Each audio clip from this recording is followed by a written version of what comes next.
Good afternoon, distinguished guests, ladies and gentlemen. Welcome back to the Peace Education Forum. Our speaker for Plenary 5 is Dr. Ameer Ali, a senior lecturer from Murdoch University, Western Australia. Today, Dr. Ameer Ali will speak to us about religious education and its relevance to plural societies. Dr. Ameer Ali is a naturalized citizen of Australia. He was born in Sri Lanka and was educated at the University of Ceylon, the London School of Economics and Political Science. He is a trained economist and is now a senior academic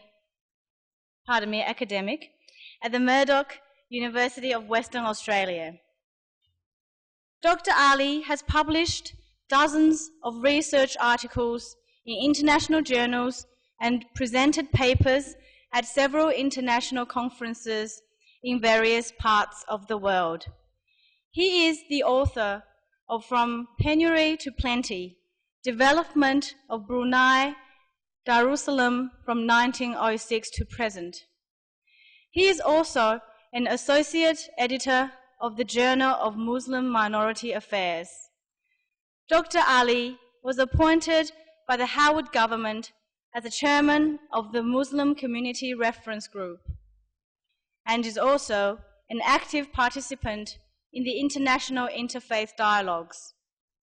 Currently, he is the Vice President of the Regional Dawah Council of Southeast Asia and the Pacific. Ladies and gentlemen, please welcome Dr. Ameer Ali.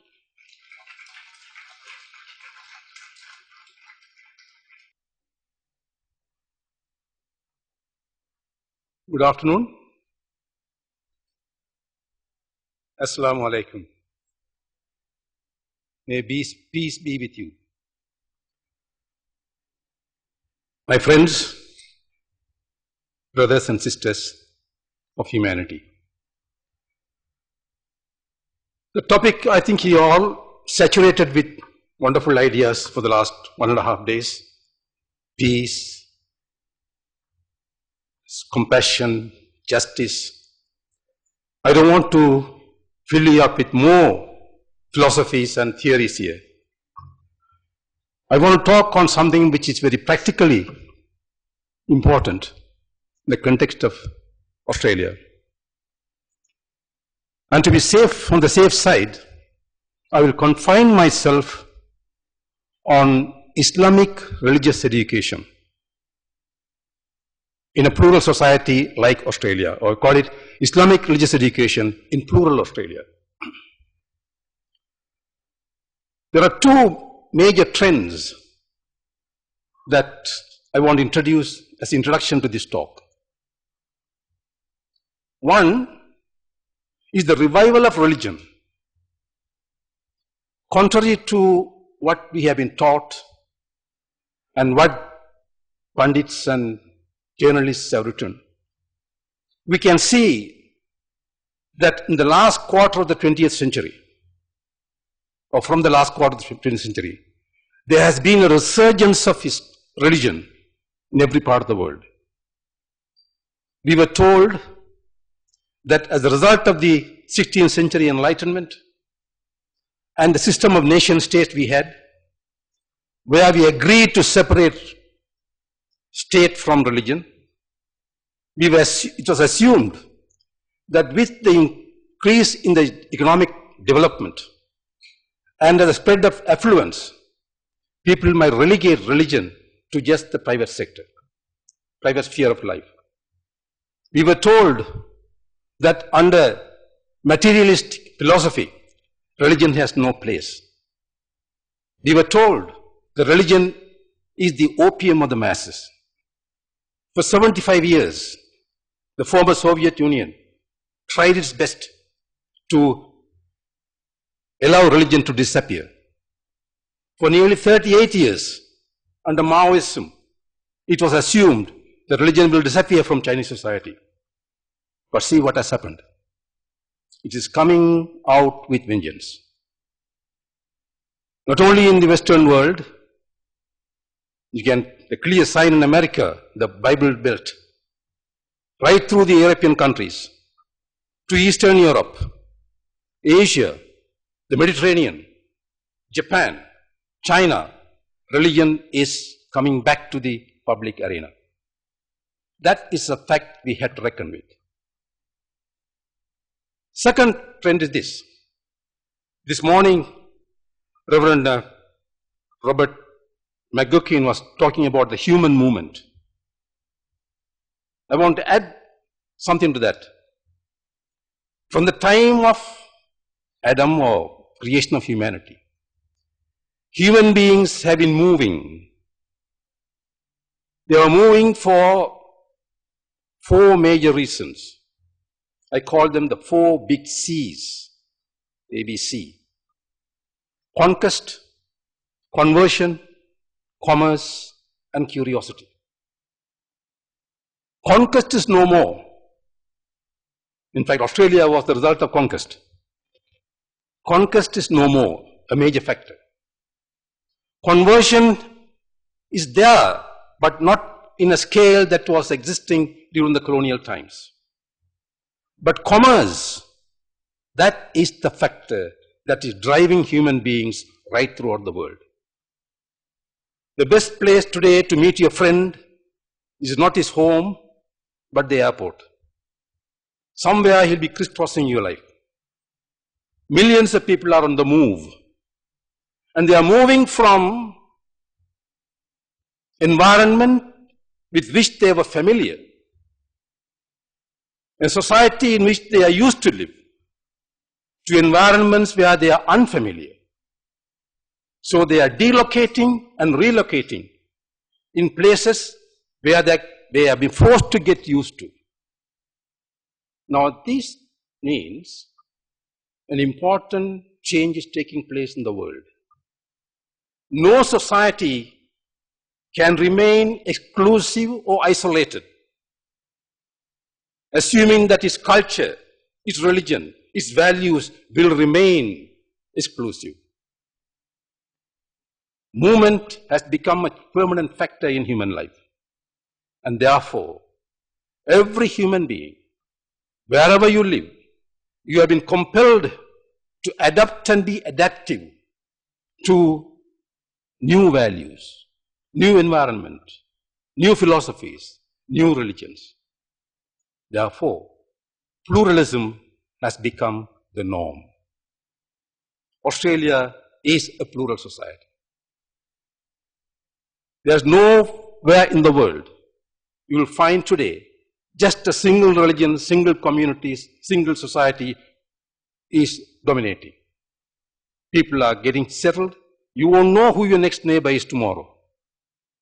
So we have to come to terms with new religions, new philosophies, new values, and we have to learn them. It is in this context of a revivalism in religion and the human movement that I see the relevance of religious education, because these 2 mega trends has created one major issue. The issue is societies have become so diverse.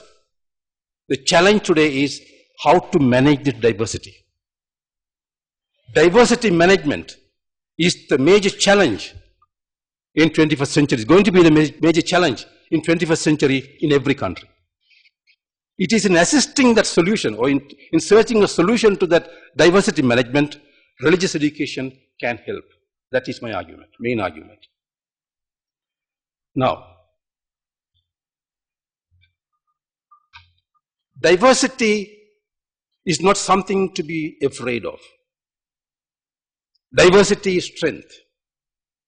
The Reverend was, yesterday, I think Master Chen, in his speech, he was talking about Arnold Toynbee.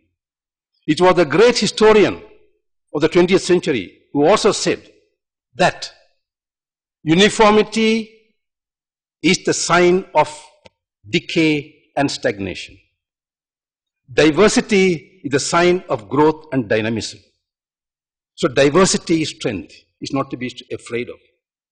How to manage the diversity is the major challenge. And religious education can assist in this role. When I say religious education, there are two aspects to this. Now, before I come to that aspect, I want to differentiate between religious education and religious indoctrination. Much of what's been going on in the name of religious education in some of the schools and institutions is nothing but religious indoctrination. Indoctrination is ideologically driven. At the end of the indoctrination, completion of it, the message is given that what we believe is the best, others are the evils. And that sort of education, that indoctrination cannot promote integration, cannot promote social cohesion. So indoctrination is to teach someone to accept a doctrine or an ideology uncritically. You can popularly describe that as brainwashing. And as I said, what goes on in the name of religious education on a number of faith-based schools is more to propagate more a program of indoctrination than education. It is ideology-based, and the teacher is committed to teach the young student his or her version of a particular religious ideology. And the essential message of that ideology is that ours is the best and the rest are inferior. I must be frank in this. Even in some of the Islamic schools, that is the end message we get. We are the best. We are the chosen. Others are, the Arabic term is kufr. Others are unbelievers. I'm confident, I can say with some safety, I can say that that must be the attitude of some priests and others in other religions also. Now, if we go on along that line, how do we expect to create peace? How do we expect our children to come out with the idea that, well, so and so, although he is not is of a different religion, he is my friend, he is my brother. So to build that social cohesion, indoctrination must be done away with. So instead of that, we should have what is known as education. At the outset, one should differentiate. Education, on the other hand, is the act or the process of imparting or acquiring general knowledge, developing the powers of reasoning and judgment, and generally preparing oneself or others intellectually or for a mature life. The power of reasoning, critical thinking comes from modern education. That should be a part of religious education. It is this process the student develops the skill for critical thinking as a way of developing powers of reason and judgment. And it is the process of developing a critical mind that is absent in religious indoctrination. So within this educational process of creating critical minds, there are two aspects to religious education. One, learning about religion. And the second, learning from religion. Let me take the first one, learning about religion. Learning about religion treats every religion at par.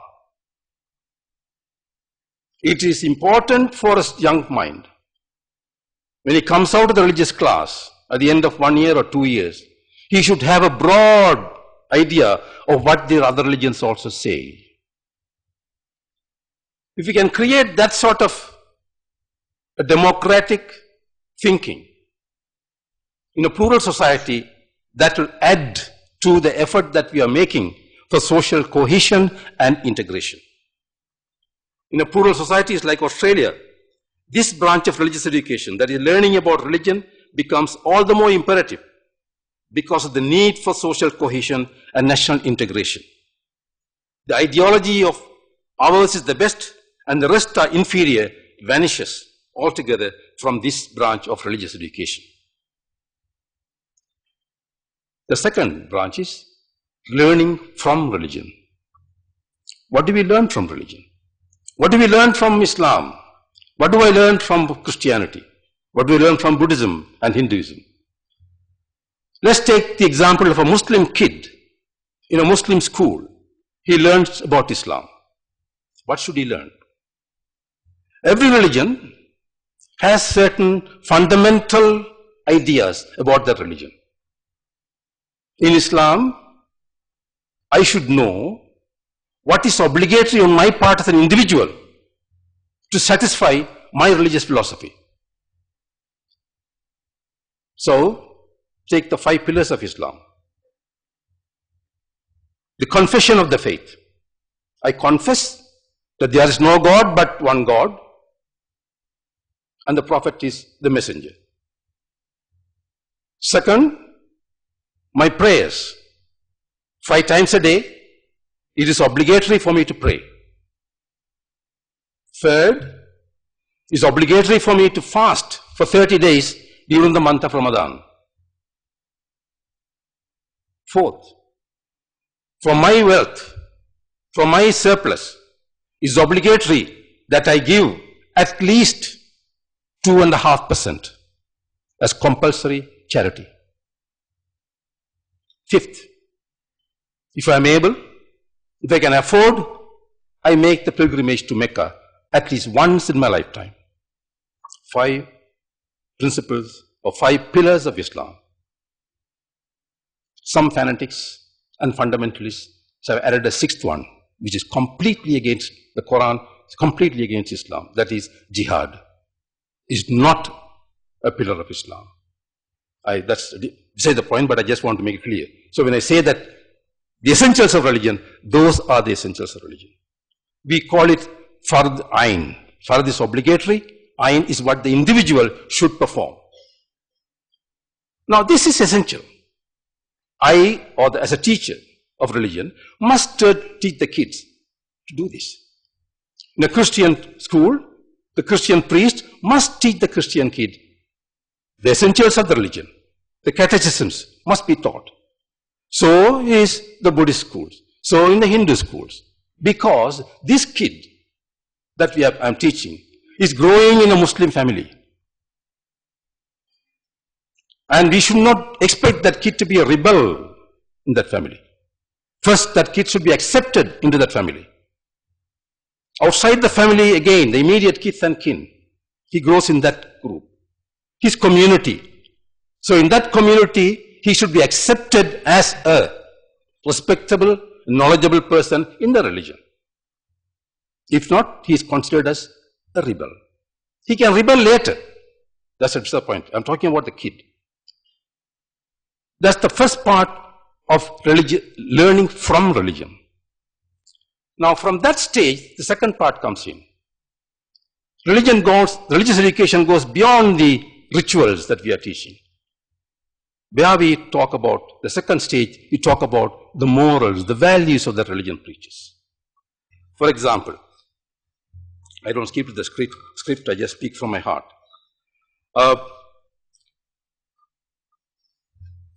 The compassion, value of justice, charity, respect for the rule of law, love of nature. These are values that the religion preaches. If you read, or if I ask my children to read about the life of the Prophet and his immediate disciples, the amount of importance they have given to the environment, to protect the environment, is incredible. Compassion, justice, the word in Arabic is adl. Justice and compassion goes hand in hand in the Quran. So those values should be taught at a later stage. Because in that situation, when you start teaching those values, in the religious education which is treats all religions as equal, the children who study this, who go through this education. At the end of it comes to realize, hey, this is what Christianity says. And that's what Buddhism says. And that's what Hinduism says. So he comes at the end of the story that there is a commonality of religions, commonality in all the religions. And those are the common values of humanity. No religion has a monopoly over values.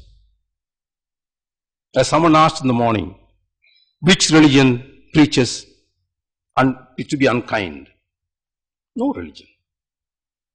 Religions are seeking to take humanity to that Valhalla, the final end, where we live in peace. So if religions are coming from one God, that is the original source, and religions are the tributaries from that mountain, how can different religions give different messages? That means there will be several gods who must be fighting against each other. So that goes against the spirit of religion itself. So in religious education that imparts this knowledge at a higher level, the common values, that is the education that's going to create cohesion and integration. We can see this part generally is not fulfilled. What is being done is the first stage, the first part of it. The rituals have been taught. Of course, their children have been taught to learn the Quran. They have been taught to learn about the Prophet. Shouldn't that kid know about the life of Jesus? Shouldn't that kids know about the life of David, Moses, the Gautama Buddha? The Quran says very clearly, I have revealed messages to every nation, and I have mentioned the names of some, not all. 25 names have been mentioned, from Abraham to Muhammad. So there are many unmentioned. Who are we to say that Lord Ram was not a prophet? Who are we to deny that Gautama Buddha was not a prophet? The Quran gives enough space for you to learn this, and that has not been taught. That is where the problem comes in. So religious education can assist in a plural society if it is taught in the way that I have been mentioning. Of course, the essentials are important. The basic knowledge must be there. Otherwise, a Christian child can't be a Christian. The Jewish kid must know the essentials of Judaism. Likewise, the Buddhists and the Hindus. But the second stage is even far more important in a plural society, where the values coming in. Love thy neighbor as thyself. That's what is so Christian about this. It's a human value. It's common to all religion. The problem is, as the Master Chen was mentioning in his lecture yesterday, there is a dearth of teachers who can teach this. There is a short supply in that type of teachers. I can talk about my own community. There are more than 35 Islamic schools in Australia. But those 35 Islamic schools are only teaching 20% of the Muslim kids. The balance 80% are in state schools or some other denomination. So even in these 20%, there is more indoctrination than religious education, because the teachers can't handle that. They are underqualified. Some of them don't even know the language of the country, and they are imported. Once you are imported from a different environment and ask them to teach the kids in Australia, is a major challenge for you, because the problem that this kid faces here is totally different from the problem that you face, say, in Pakistan or in Egypt or somewhere. So we have the major task in the religious education. The major problem is we need to train the trainers. That was what Master Cheng was saying there. Train the trainers. We have to equip them with the skill in the language, in the new environment, and the atmosphere in which these kids are growing, so that the teacher can answer their questions. How do we do that? The schools are failing. So how do we do that? Forums like this. I thank the organizers for giving me this opportunity to spell this out.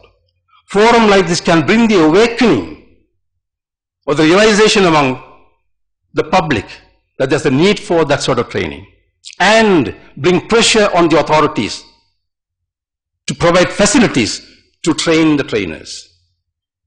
I must confess this fact with you. The former government, I'm not a card holder to any government here, but the former government allocated funds to establish a center of Islamic studies with the specific idea that it should train the imams to suit this environment, Australia. But they have failed. The people who undertook that task have failed to my knowledge. So I don't want to take much of your time. So I just want to re-emphasize the points I made. Religion is coming. There's a revival in religion. People are on the move. Pluralism is the norm. Every society has to face this major challenge of managing diversity. There can be so many ideas you can promote to manage this diversity. But from a religious angle, I can suggest with some confidence that religious education can help, among other sources, and help to achieve that solidarity or the integration or cohesion by teaching the religion properly. So we have to go away from religious indoctrination to religious education, teaching the essentials and the commonalities that are there in all the religions that should be taught for the children. With that, I hope we can achieve somewhere towards cohesion, peace, and integration. Thank you very much.